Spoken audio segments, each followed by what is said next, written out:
Hi all, ഇതാണ് അയല ഗസേൽ. കുറച്ചും കൂടി റിച്ച് ആയിട്ടുള്ള അയലമുളക് എന്ന് വേണമെങ്കിൽ പറയാം. നമ്മളിത് ഉണ്ടാക്കാൻ വേണ്ടിയിട്ട് കുറച്ച് സവാളയും തക്കാളിയൊക്കെ കൂടുതൽ എടുക്കണം.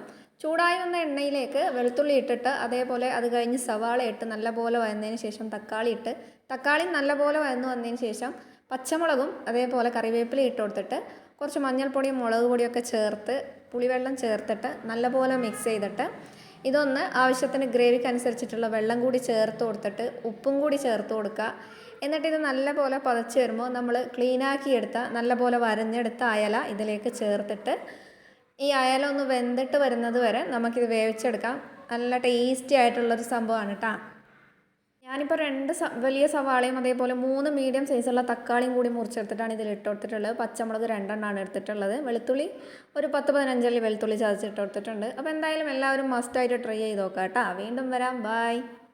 Please subscribe our channel.